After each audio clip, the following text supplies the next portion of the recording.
శ్రీ గురుభ్యో నమ. శ్రీ సమర్థ రామదాస విజయం. అధ్యాయం 14. వినబోయే ముందు ఒక చిన్న మాట. వీడియోని లైక్ చేసి వినండి, ఎందుకంటే మీరు ఎంత ఎక్కువ లైక్లు ఇస్తే వీడియో అంత ఎక్కువ మందికి చేరుతుంది. మనతో పాటు ఇంకా కొందరు కూడా వినడానికి అవకాశం ఉంటుంది. So please like the video.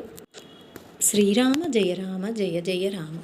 Shri నిత్యానందుల వారు ఉదయాన్నే అనుష్ఠానం పూర్తి గావించుకొని అక్కడకు చేరు సమయానికన్నా ముందుగానే విద్యాసాగరుడు తన జపధ్యానములు ముగించుకొని వచ్చి గురుదేవులు చెప్పబోవు శ్రీ సమర్థుల వారి లీలలను వినుటకు సిద్ధముగా కూర్చొని ఉండెను.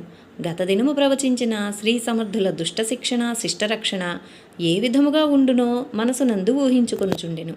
శ్రీ నిత్యానందులు వచ్చుటతోడనే లేచి వారికి పాదాభివందనం గావించి కథాశ్రవణమునకు అనుకూలంగా కూర్చుండెను, అనగా గురుదేవులకు అభిముఖంగా కూర్చుండెను.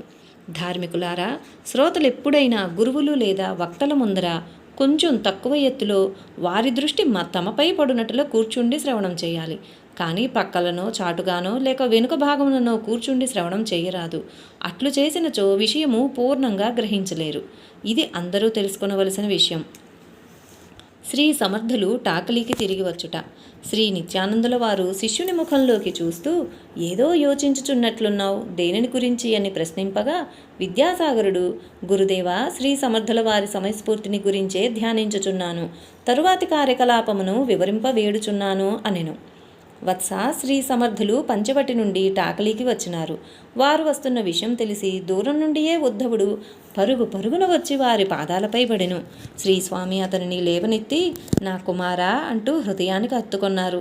ఉద్ధవుడు గొంతు గద్గదికం కాగా మాట్లాడలేక కన్నుల ఆనంద బాష్పాలు కారుస్తూ కొంత తడవుండి, స్వామి, ఎంత కాలమైనది, తమరి దర్శనం లేక మా మనసులు పరితపిస్తున్నాయి. ఎండిపోయిన బీడు పొలములకు తొలకరి జల్లువలే మా హృదయాలకు మీ చల్లని చూపులే అమృతపు జల్లులు అన్నాడు.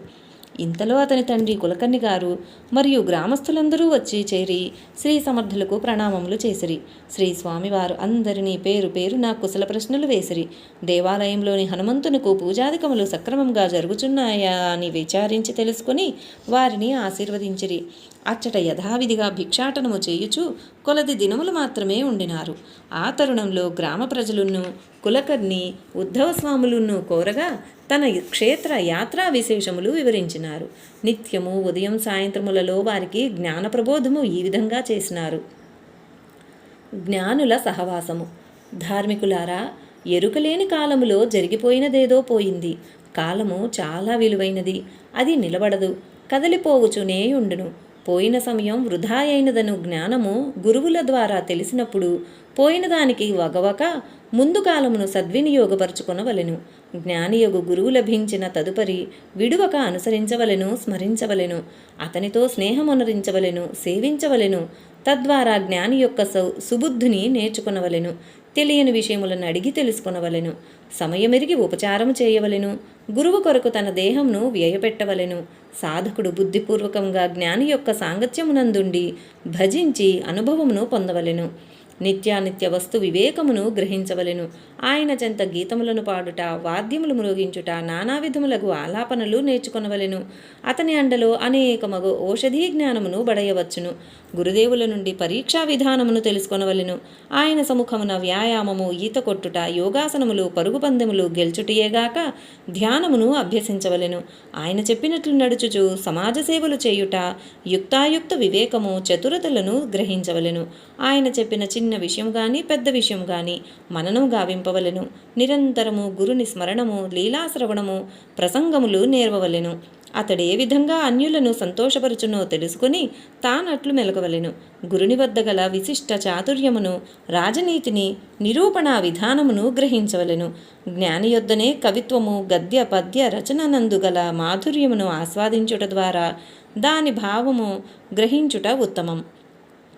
గురుని యొక్క రచనలు చదువుచు వచనభేదములు, నానావిధ సంవాదములలోని మెళకువలు ఎరుగవలెను. జ్ఞాని యొక్క తీక్ష్ణత, సహిష్ణుత, ఉదారతలను గమనింపవలెను. నానావిధ కల్పనలు, అతని దూరదర్శిత్వం మరియు యోచనా విధానములను తెలుసుకొనవలెను. జ్ఞాని తన కాలమును ఎట్లు సార్థకం చేయుచున్నదియు అతని ఆధ్యాత్మిక వివేకము, అతని గుణగణములు పూర్తిగా గ్రహింపనగును. అతని భక్తి మార్గమును, వైరాగ్య యోగమును సమస్తమును గ్రహింపవలెను. జ్ఞాని వద్దనే జ్ఞాన సముపార్జనము, ధ్యానము చేయవలెను. ఆయన సముఖములో ఆయన సూక్ష్మ చిహ్నములను, అలిప్తతను, విదేహ లక్షణములను, బ్రహ్మ వివరణము వరకు తెలియనగును. గురువే సర్వాంతర్యామి. అతని మహిమలేమని వర్ణింపశక్యము? అతని విద్యకును, కళలకును, గుణములకును హద్దులు లేవు. పరమేశ్వరుని గుణములే అతని గుణములుగా, పరమేశ్వరుని తత్వమే గురుతత్వమని సమన్వయించి గానము చేసినచో అఖండానందము లభించును. తొలుత దృశ్యమావ పదార్థ దర్శనము, తదుపరి ఈశ్వర తత్వమును దర్శింపవలెను. అనగా గురుదేవుని బాహ్య రూపారాధనము, తదుపరి గురుతత్వారాధనము చేయవలెను. ఈ రెంటికిని అవినాభావ సంబంధం ఉన్నది. దృశ్యమాన శరీరమున్నందుననే గురునితో సంగమము, సహవాసము కుదురుచున్నవి. ఈ శరీరము అనిత్యమని, గురుని తత్వమే శాశ్వతమను సత్యము అవగాహనకు వచ్చుచున్నది. కావున గురుని ఆకారమునకు కూడా దివ్యత్వము గలదని విశ్వసించవలెను. ఈ విశ్వరచనా చమత్కృతి కలిగిన భగవానుడు స్వయంగా గోచరించడు. వివేక బలముచే అతనిపై దృష్టి నుంచి ధ్యానించగా గురుస్వరూపమున దర్శనమిచ్చును. గురుని స్పర్శన సంభాషణలు అత్యంత భాగ్యవంతులకే లభించును. అటుపై భక్తులు సంసారమందున్నను అది దాటలేనిదిగా భావించరు. ఇది అనుభవపూర్వక విషయమని గ్రహింపదగినది. ప్రియాత్మ బంధువులారా, చక్కగా విషయమును గ్రహించినారు కదా. ఏ విషయమైనను వినినంతనే ఉపయోగము కానేరదు. దానిని జ్ఞప్తి అందుంచుకుని నిత్యము మన్నము చేయవలెను. అప్పుడు దాని సారము మనస్సునందు నిలుచును. అయ్యలారా, పాలయందు వెన్నగలదు, కాని పాల నుండి చేతితో తీయుటకు వీలు పడదు. పాలను తగుమాత్రము సెగపైన కాచవలెను. తగుమాత్రము వేడిలోనున్నప్పుడు పెరుగును వేసి తోడు పెట్టినా పెరుగు తయారగును. అది నిర్ణీత సమయం వరకు ఆగి కవ్వముతో చిలుకవలెను. సరి అయిన విధముగా ఈ ప్రక్రియ అంతయు అనుభవజ్ఞుల సహాయంతో నేర్చి చేసిన ఎడల వెన్న తీసుకొనగలరు. ఈ విశ్వమందు నిండియున్న పరమాత్మను దర్శించుటకు కూడా ఒక నిర్ణీత సాధనా ప్రక్రియ కలదు. దానిని ఆచరించియే పరమాత్మను పొందవలెను. ఆచరణ లేనిచో సర్వము నిష్ఫలమేనని తెలిపిరి. శ్రోతలందరూ శ్రీ సమర్థ రామదాస స్వామికి జై అను నినాదములు చేసిరి. అందరి హృదయములలో సంతోషము వెల్లివిరిసినది. ఆ తర్వాత స్వామి తీర్థయాత్రలు చేసి తిరిగి వచ్చినందుకు గాను గ్రామస్తులు భక్తులందరికీ అన్న సంతర్పణమును హనుమంతుని ఆలయం వద్దనే నిర్వహించిరి. ఉద్ధవునకు మరలా వత్తునని చెప్పి శ్రీ సమర్థులు అందరి వద్ద వీడ్కోలు చెప్పి బయలుదేరి కృష్ణానదీ తీరమునందు ప్రయాణించి మహాబలేశ్వరం చేరుకున్నారు. చాతుర్మాస ప్రవచనములు. అచ్చట వర్ష ఋతువు కారణంగా 4 మాసములు అనగా చాతుర్మాసములు మహాబలేశ్వరములోనే ఉన్నారు.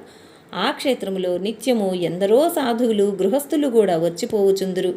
ఆ ప్రదేశంలో శ్రీ సమర్థులు 4 నెలలుండుట వలన యాత్రికులు కన్నుల పండుగగా శ్రీ సమర్థులను దర్శించుకోగలిగిరి. అప్పటికే శ్రీ సమర్థనామము శ్రీ సమర్థ రామదాసుగా ప్రఖ్యాతిగాంచి ఉన్నది. వారు పైఠాన్లో చేసిన లీలను జ్ఞానదేవులు గేదెతో వేదము పలికించిన లీలతో పోల్చి మహారాష్ట్రమంతటా కథలు కథలుగా చెప్పుకొనుచున్నారు. ధన్యము మహారాష్ట్ర దేశం, ధన్యము శ్రీ సమర్థులను కన్న తల్లి అని అందరూ భావించిరి. మహాబలేశ్వరంలో కూడా నిత్యమును శ్రీ సమర్థులు తమ అనుష్ఠాన సమయం తర్వాత భక్తులకు జ్ఞానబోధ చేయుచుండిరి. అచ్చటనే ఒక ఆంజనేయ స్వామిని ప్రతిష్ఠించి రామదాస సాంప్రదాయమును అందరికీ బోధించిరి. అచ్చటి ప్రజలకు నవవిధ భక్తి మార్గములను ఈ విధంగా తెలిపినారు.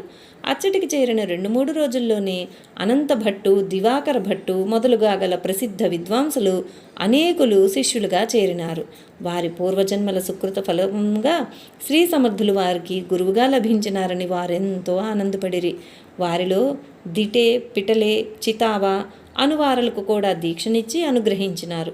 విద్యాసాగర మంత్రోపదేశము స్వీకరించినప్పుడు శిష్యుడు పరమగురువుకై నిరీక్షించి పరీక్షించి వరించవలెనని శాస్త్రవాక్యం ఉంది. ఒకసారి గురువుగా వరించిన తదుపరి జీవితాంతం గురువును త్యజించరాదు. ఒకవేళ గురువును వదిలివేసినచో ఆ శిష్యునికి రౌరవాది నరకములే గతి అని గురుగీత ప్రబోధము. అందువలనే ముందుగా కొంతకాలం గురు శుశ్రూష చేసినచో గురువు పట్ల ప్రేమ, విశ్వాసములు బలపడను.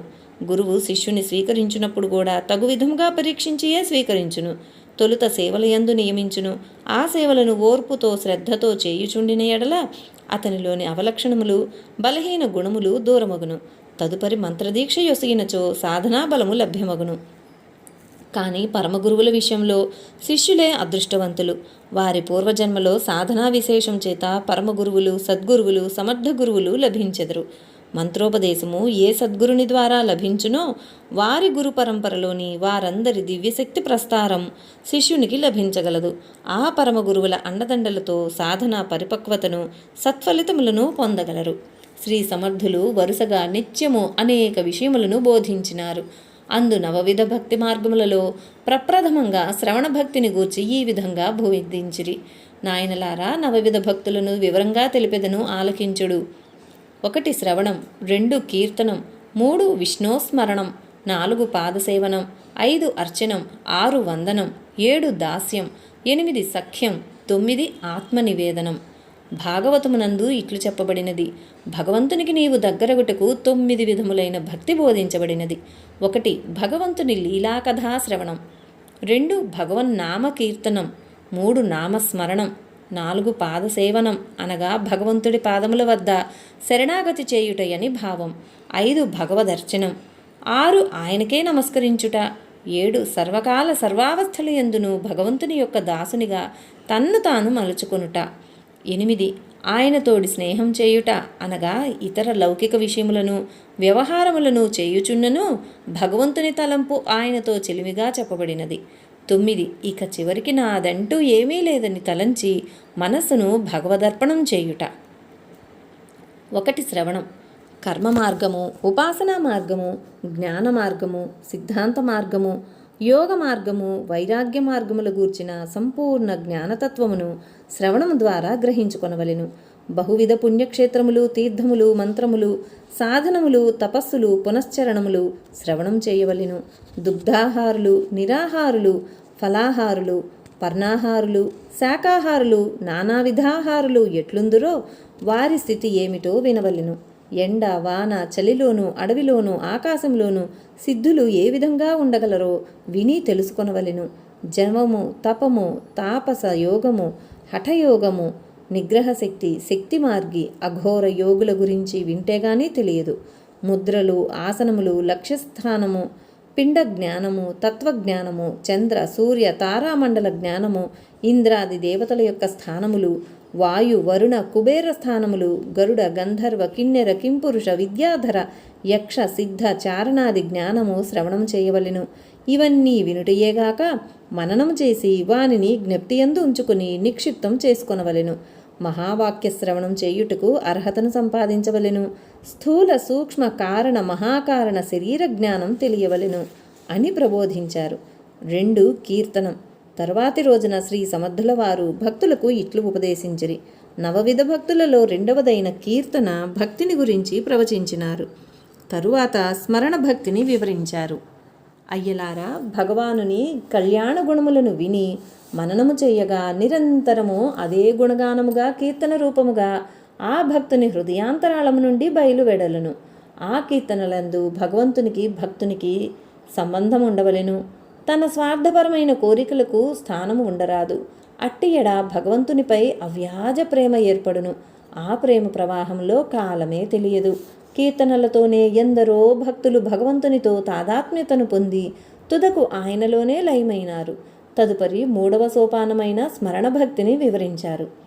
3 స్మరణ భక్తి. ఈ నామస్మరణ ఎంత చేసిన ఫలం అంత అధికమగును. ఆ ప్రవాహంలో నీ పాప సంచయమంతయు కొట్టుకొని పోవును. పరిశుద్ధుడవు కాగలవు. క్రూరాత్ముడైన అజామిలుడు నారాయణ అని అవసాన కాలమున తన తనయుని పిలిచినను భగవానుడు తన సాయుధ్యం నిచ్చెను గదా.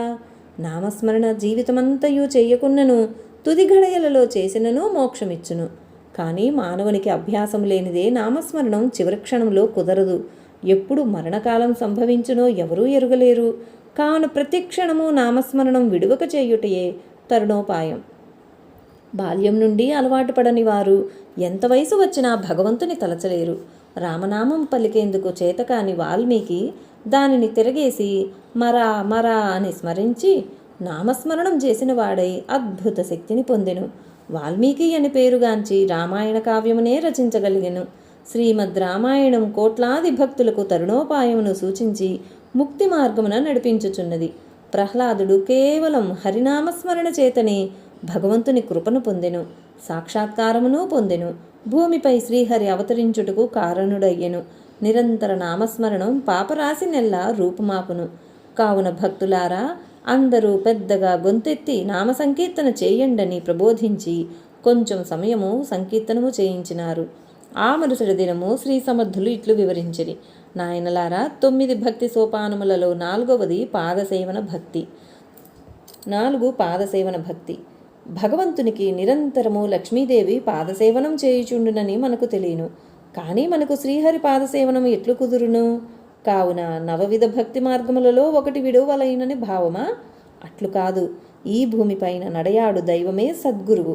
సద్గురుని పాదసేవనం చెయ్యక భగవద్దర్శనం దుర్లభం.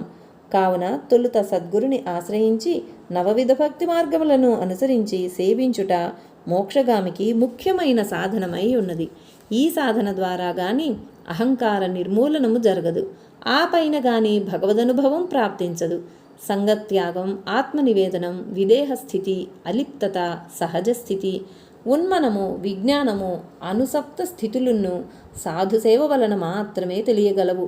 ఇవిగాక గురుముఖతః తెలియవలసిన వేదం, వేదరహస్యం, వేదాంతం, సిద్ధత్వం, సిద్ధభావం, సిద్ధాంతరహస్యం, అనుభవం, అనుభవ విషయం, అనుభవ ఫలం, సత్యవస్తువు అనగా బ్రహ్మతత్వము మున్నగున్నవి తెలియవలెను. ఇవన్నీ అనుభవమునకు ద్వారములు. వీనిని గూర్చిన జ్ఞానం పూర్ణజ్ఞానం. ఇట్టి పూర్ణజ్ఞానమును పొందిన సద్గురుని ఆశ్రయించి సేవించనిదే ఎవనికిన్నీ పరబ్రహ్మ తత్వానుభవం కలుగదు. శాస్త్రము, గురువు, ఆత్మయను ఈ మూడింటి అనుభవమును ఒక్కటి గావించుకొని తానైపోవలేను. ఇది ఏ సత్యం. ఇది సద్గురుని కృపాకటాక్షము వలన మాత్రమే లభించు స్థితి. దీనికై సద్గురు సమాశ్రయము, సేవించు గుణము అత్యంత అవసరము. బాహ్యమునందును భావమునందును సద్గురు చరణారవిందములను నిరంతరము సేవించు భక్తిభావమే సేవాభక్తి. తరువాత అర్చనాభక్తి గురించి ఇట్లు వచించిరి. 5 అర్చన భక్తి. అర్చనమనగా దేవీ దేవతలను అర్చించుట, అగ్నిహోత్రమును అర్చించుట, సాధు సజ్జనులను, యతీశ్వరులను, అతిథి అభ్యాగతులను, తల్లిదండ్రులను భక్తితో అర్చించుటను సామాన్యముగా అర్చన యందురు. ఈ అర్చనమునకు అనేక వస్తు సముదాయములను సమకూర్చుకొనవలెను. వస్తు సముదాయం అందు ఆసక్తి పెరిగిపోయినచో భక్తిభావం తగ్గిపోవును. అట్లుగాక యథాశక్తిగా వస్తువులతో అర్చనము చేయుట ఉత్తమం. పూర్ణ భక్తితో తన ఎదుట విగ్రహమున్నను, చిత్రపటమున్నను అచ్చట తానేర్పరుచుకున్న మూర్తికి చేయు అర్చనమే భగవంతునికి ప్రీతికరము. వస్తు సముదాయం అంత ముఖ్యం కాదు. ఒక్కొక్క సమయమున మానస పూజ అనగా తన మనస్సునందే సమస్త వస్తువులను భావించి అర్చించు విధానము కూడా ఉత్తమమైనదే. సమస్తమునందు భగవంతుని శక్తిని భావించుటకు ఇది దోహదకారి అగును. పత్రం, పుష్పం, ఫలం, తోయం ఏదైనను భక్తితో సమర్పింపబడిన దానికే నేను గ్రహించదనని భగవానుడు శ్రీమద్ భగవద్గీత యందు నొక్కి వక్కాణించి ఉన్నాడు. చివరికి సభా ముగింపుతో అందరూ జై జయనాదములు చేసిరి. తరువాతి రోజున శ్రీ సమర్థులు 6వ సోపానమైన వందన భక్తిని వివరించిరని తెలుపుచూ శ్రీ నిత్యానందుల వారిట్లు ప్రబోధించారు. ప్రియాత్మస్వరూపులారా, వందనమునరించుట అన్నది మొక్కుబడిగా చేయుచుందురు. 6వ సోపానమైన ఈ వందన భక్తి అత్యంత కీలకమైనది. శ్రీ సమర్థులెట్లు వివరించారో వినండి. 6 వందన భక్తి. వందన భక్తి అనగా సాధువులకు, సజ్జనులకు వందనమొనర్చుటతో సరిపోదు. ఆ స్థితి యందు వారిలోనున్న భగవానునికే వందనము చేయుచున్నట్లు భక్తిభావమును పొంది నమస్కరించవలెను. కొందరు సూర్యునికి నమస్కరించెదరు, కొందరు దేవీదేవతా విగ్రహములందు ఇష్టదైవమును ఊహించి నమస్కరించెదరు. ముఖ్యంగా సద్గురునికి సాష్టాంగ వందనం ఆచరించవలెను. నిద్రలేచు సమయమున భూదేవికి, గోవుకు వందనం ఆచరించవలెను. తదుపరి తల్లిదండ్రులకు, గురువులకు ముఖ్యముగా నమస్కరించవలెను. భక్తునికి, జ్ఞానికి, విరాగికి, మహానుభావునికి, సర్వజ్ఞునికి, పండితునికి, పౌరాణికునికి, విద్వాంసునికి, యాజ్ఞికునికి, వైదికునికి, పవిత్రాత్మకునికి ఎదురైన వెంటనే నమస్కరించుట యుక్తం. వీరికి చేయు నమస్కారము పరమాత్మునికే చెందును. ఆకాశాత్ పతితం తోయం యథా గచ్చతి సాగరం సర్వదేవ నమస్కారం కేశవం ప్రతిగచ్చతి అని చెప్పబడినందున భక్తిభావముతో నమస్కరించిన వారికి కొండల వంటి పాపములు పిండి అయిపోవును. కావున భక్తిభావముతో కూడిన నమస్కారమునకు ఇట్టి అపార శక్తి కలదు. దీనివలన జనన మరణములు తప్పిపోవును. అహంకార రాహిత్యం సిద్ధించును. పరమాత్ముడు ప్రసన్నుడై కనికరించును. ఏదైనా గొప్ప అపరాధం చేసిన వాడు వచ్చి సాష్టాంగ నమస్కారం అనరించిన ఎడల అది ఎంతటి అపరాధమైనను క్షమించవలెను. ఇట్లు క్షమించకపోయిన ఎడల అతని పాప సంచయమంతయు స్వీకరించవలసి ఉండును. పరమాత్మ పట్ల అపచారమగును. అట్లు క్షమించని వానిని భగవంతుడు క్షమించడు. నమస్కారమునకు ఇంత గొప్ప శక్తి కలదు. ఎటువంటి రుణములైనా 2 చేతులెత్తి నమస్కరించినచో రుణం రద్దు చేయవలసి ఉండును. 2 చేతులెత్తి నమస్కరించిన గోపికలు ద్రౌపది శ్రీకృష్ణుని చేత అనుగ్రహించబడినారు. ఆ మరుసటి రోజున శ్రీ సమర్థుల వారు సప్తమ సోపానమైన దాస్య భక్తిని ఊర్చి ఇట్లు ప్రవచించారు. అయ్యలారా, దాసులు అన్న పదానికి ఎంతో ఔన్నత్యం ఉంది. ఏ మానవుడినైనా పట్టి కొట్టి దాస్యం చేయించుకొనుట మహాపాపం, దోషం. దాస్యము, దాసీలు, దాసులు అనగానే చాలామంది దాస్యం హీనంగా చూచెదరు. దాస్యము 2 విధములు: భగవద్దాస్యం, వ్యక్తి దాస్యం. ఇందు భగవద్దాస్యం ముక్తి మార్గం, భక్తితో ఇష్టముతో చేయుంది. వ్యక్తి దాస్యము బలవంతంగానో విధి లేకనో గతి లేకనో చేయున్నది. అది గ్రహించదగినది. ఉత్తమ భక్తి మార్గములో సప్తమ సోపానమైన దాస్యభక్తిని గూర్చి చెప్పెదను. దాస్యభక్తి ఇది సాధకుని ఉత్తమ స్థాయికి తీసుకుని పోవు అత్యంత ముఖ్య సోపానము. నిరంతరము తాను భగవంతునికి ప్రీతిపాత్రమైన దాసుడను అన్న భావమునందే ఉండవలెను. తాను నమ్మిన గురువు గాని దైవము గాని తన సేవ వలన సంతృప్తి పొందవలెనను భావము సంపూర్ణంగా ఉండవలెను. అత్యంత నమ్రతతో తాను తన ఇష్టదైవమునకు చేయు ఉపచారములు ఏ విధమైన అహంకారము లేక చేయుచుండవలెను.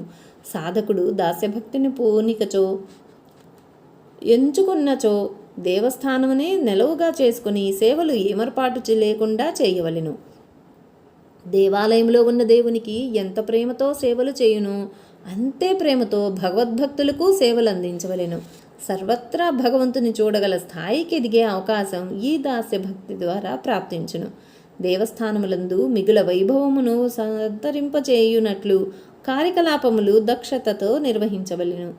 దాస్యభక్తి మగ్నుడైన సాధకునికి ఇతర చింతనలేమీ ఉండవు. దేవాలయ నిర్మాణములు, తెగిపోయిన సరోవరముల పునర్నిర్మాణములు, బావులు పూడిక తీయించటం, ధర్మశాలలు నిర్వహణం చేయవలెనని భావములే ఉండెను. దానికై అహర్నిశలు తపించును. పరమాత్మని లీలలను తెలుపు చిత్రములను గోడలపై వ్రాయించుట, జీర్ణ గ్రంథములను పునర్ముద్రించుట, 4 రోడ్ల కూడలిలో 10 మందికి విశ్రాంతి కూడల్ని నిర్మించుట, ఏ పని చేపట్టినను లోలోన దాస్యభావమును వేడక చేయుచుండును. ఆలయములందు ఉండవలసిన ఏనుగు, గుర్రము, సింహాసనము, పల్లకి, చౌకి, సుఖాసనము, ఊయల, మేన, విమానము మున్నగు వాహనములు ఏర్పరచును. మేఘాడంబరం, ఛత్రం, చామరం, సూర్యముఖి, చంద్రముఖి, రాజచిహ్నములు, నానావిధ వాహనములు, రథము, సువర్ణాసనములు మిగుల మనోహరముగా చేయించవలెను. దైవమునకు అలంకరణ సామాగ్రి, రత్నభూషణములు, కవచములు, దివ్య వస్త్రములు, స్వర్ణాభరణములు, నానావిధ ధాతుపాత్రలను ప్రయత్నపూర్వకంగా అమర్చవలెను. పుష్పముల కొరకు పూదోటలు వేయించి సంరక్షకులను నియమించవలెను. పశుశాలలు, పక్షిశాలలు, చిత్రశాలలు, నాట్యశాలలు దేవాలయ ప్రాంగణమునకు శోభను కూర్చునువన్నీయు ఏర్పరచవలెను. బహువిధ వాయిద్యములు, వానిని ఉపయోగించు గుణవంతులకు కళాకారులను భగవద్భజనమునకై ప్రత్యేకంగా సిద్ధం చేయవలెను. పాకశాలలు, భోజనశాలలు, ధర్మశాలలు, బాటసారుల విశ్రాంతికై శయ్యాగృహములు, సామానులు భద్రపరచు వసతి గృహములు, భక్తులకు ఆహ్లాదం కలిగించునట్టి నానావిధ పరిమళ ద్రవ్యములు నిల్వచేయు కొట్లు, భిన్న భిన్న ఖాద్య ఫల స్థానములు, రసములు అనగా పానీయములు మున్నగు ప్రత్యేక వసతులను శ్రద్ధగా నిర్మించవలెను. భగవంతుని వైభవం అనిర్వచనీయమైనది. భగవంతుని ప్రసన్నం గావించుకొనుటకు సాధనమే భక్తి. కావున భక్తి శ్రద్ధాయుతమైతే గాని పరిపూర్ణము గానేరదు. భగవంతుని సేవకు వినియోగపడని సంపద గాని, బుద్ధి గాని, మనస్సు గాని, జీవితము గాని అడవిలో గాచిన వెన్నెల వలె వృధాయే. భగవత్సేవా సంబంధములైన సమస్త కార్యములను నిర్వహించుటకు తాను సర్వకాల సర్వావస్థలయందునూ సంసిద్ధముగా ఉండుటగేగాక ఇతరులను ప్రోత్సాహపరచుచుండవలెను. భగవత్సేవ యందు అహర్నిశములు తత్పరుడై ఉండవలెను. జయంతులు ఉత్సవములు జరిపించునప్పుడు దేవతలు పైనుండి సంతోషంతో ముగ్ధులై ఇహలోకవాసులకు వరప్రదానము చేయు విధమును స్థిరముగా మనస్సును నమ్మి అత్యంత వైభవోపేతముగా జయించవలెను. భగవంతునికి ఏ సమయమునకు ఏ సేవ విధించియున్నదో ఆ విధానం ప్రకారం సేవలు జరిపించవలెను. ఏదైనా కొరత ఏర్పడిన ఎడల వెంటనే దానిని పూరించుటలో శ్రద్ధ వహించవలెను. ప్రేమపూర్వకముగా చందన చర్చలు, మనోహర వస్త్రములు, భూషణాద్యలంకారములు, నానావిధ పరిమళ పుష్పములు, ధూపములు, దీపములు, నానావిధ నైవేద్యములు ఆయా కాలములలో సమర్పించుటకు ఏర్పాటు చేయవలెను. శృతిని రాగములతో మేళవించి భక్తియుక్తమగు కీర్తనలను పాడుచు భగవంతుని లీలలను కొనియాడవలెను. దేవాలయ పరిశుభ్రతను కాపాడుటకు ఉచితమైన సేవకులను నియమించవలెను. సమస్త విషయములందును ప్రత్యేక శ్రద్ధ వహించుచు ఏమరపాటు లేకుండా దక్షతతో తన దాస్యమును నిరంతరము మదియందు జ్ఞప్తియందుంచుకునివాడే దాస్యభక్తుడు. ఆ మరునాడు శ్రీ సమర్థులు 8వ సోపానం సఖ్యభక్తి గురించి వివరించిరి. ఆర్యులారా వినండి. 8 సఖ్యభక్తి. పరమాత్ముడి కన్నా పరమ ఆప్తుడు లేడను నమ్మకం. ఈ ప్రాపంచక బంధుత్వం అశాశ్వతమని భగవానునితోటి స్నేహం చేయుట తన విధిగా భావించవలెను. ప్రేమపూర్వక స్నేహితుడతనేనని మనసులో భావించి సంతోషించుట సఖ్యభక్తి. పరమాత్మయే తన శ్రేయోభిలాషి కావున ఆయనను సంతోషపెట్టుటయే తన విధి మరియు కర్తవ్యం. ఆయనతోటి స్నేహమే తన జీవిత లక్ష్యం. ఆ విధంగా తాను ప్రవర్తించినప్పుడు భగవంతుని ప్రేమ తనకును అదే విధంగా లభించును. ఆ ప్రేమ పరమ ప్రేమ, నిస్వార్థ ప్రేమ. దానిని గుర్తించి భక్తుడి హృదయం ఉప్పొంగి పరవశముతో నాట్యం చేస్తుంది. అప్పుడే ఆ భగవానుని గుణగానం చేస్తూ దానిలో భక్తుడు లీనమవుతాడు. ఆ విధముగా పరమాత్మునితో స్నేహం ప్రారంభిస్తే బాహ్య విషయ సంగమం దానంతటదే దూరమగును. స్వభావంతో జీవుడు తన ప్రాణము శరీరము కూడా భగవంతునికి అర్పించగలడు. ఎంతెంత సంపూర్ణముగా సాధకుడు సమర్పణ భావమునకు దగ్గరగునో భగవంతుని బాధ్యత అంతంతగా పెరుగుచుండును. మిత్రత్వం కారణముననే కృష్ణ పరమాత్మ పాండవులను లక్క ఇంటి నుండి కాపాడెను. కుచేలునికి కోరకుండానే సకల సంపదలను కలుగజేసెను. సర్వకాల సర్వావస్థలయందు సందర్భోచిత సహాయం అందించెను. సఖ్యభక్తి అన్నది భక్తి భావ పరాకాష్ట. భక్తుడు భగవంతుని కృపకై నిరీక్షణలో మైత్రీభావముకు ఏ విధమైన భంగమో వాటిల్లరాదు. చంద్రుని కొరకు చకోరము వలెను, మేఘం వర్షించు వరకు చాతక పక్షి వలెను నిరీక్షించవలెను. ఇచ్చట భగవంతుని తోడ స్నేహమనగా ఒక మిత్రునిగానే కాదు, తన తల్లి, తండ్రి, గురువు, విద్య, సంపద, జ్ఞానం, విత్తము, సర్వస్వం భగవంతుడేనను అనన్య భావమే స్నేహభక్తి. ఈ ప్రపంచ బాంధవ్యం ఏనాడో జీవుడు ఇహమందేర్పరచుకొని ఉన్నాడు. దానిని భగవంతుని వైపునకు త్రిప్పుట ద్వారా పరమందు కూడా ఆ బంధం అట్లే జీవుని పరమాత్మతో పెనవేయును. గురుడున్నో పరమాత్ముడున్నో అభిన్నులే గావున గురుదేవుని తోడగూడా నవవిధ భక్తి మార్గములు ఇట్లే పాటించదగును అని చెప్పి కొంత తడువు సంకీర్తన చేయించిరి. తరువాత శ్రీ నిత్యానందులు నామస్మరణ జయించి జయ జయ రఘువీర సమర్థ అని జయనాదములు జయించగా అందరూ జయనాదములు చేసిరి. చివరికి 9వ సోపానము ఆత్మనివేదనమను భక్తిని ఈ విధంగా వివరించినారు అని నిత్యానందులు ఇట్లు చెప్పిరి. శ్రీ సమర్థులు ఆర్యులారా, ఈరోజు చిట్ట చివరిదైన ఆత్మనివేదనము అను క్రియను భక్తిపూర్వకంగా ఎలా చేయాలో వివరించెదను. ఆత్మను నివేదించుట. ఏదైనా పదార్థములనైతే నివేదించవచ్చును, ఆత్మ పదార్థం కాదు కదా, దానినెట్లు నివేదించుట అని మీరు సందేహపడుదురేమో.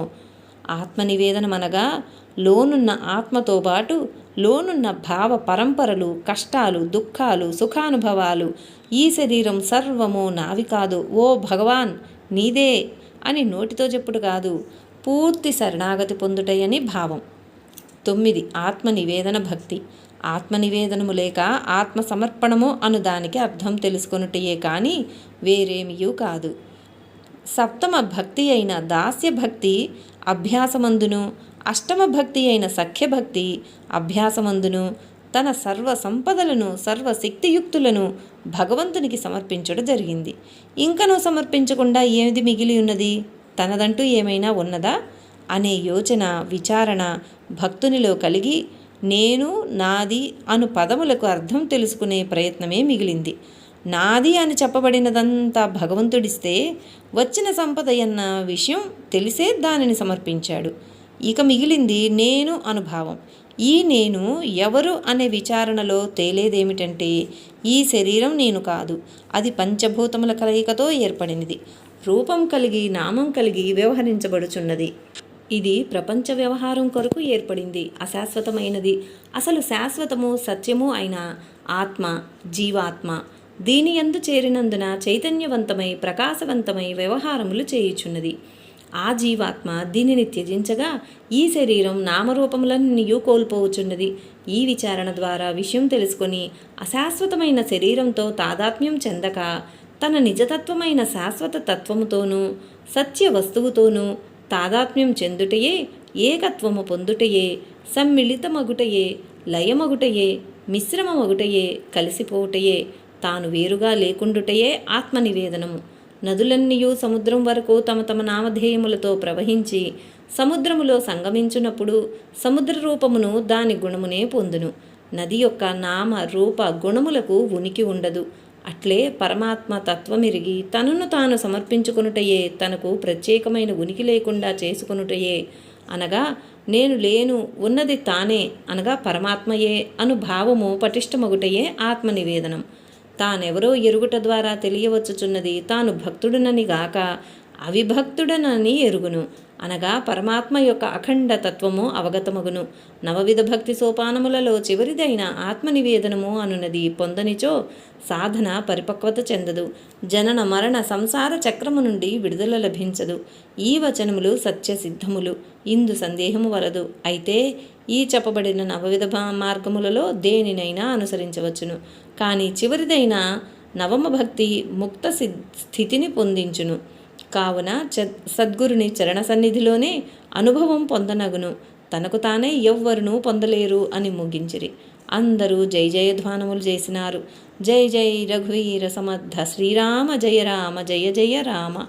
ఇది విద్యాసాగర శ్రీ నిత్యానంద యోగి సంవాద రూపమున శ్రీ దత్తాత్రేయ సంప్రదాయ శిష్య పరంపరలోని శ్రీ శ్రీ శ్రీ స్వామి విఠలానంద సరస్వతి మహారాజ్ విరచిత శ్రీ సమర్థ రామదాస విజయంలోని 14వ అధ్యాయం సంపూర్ణం.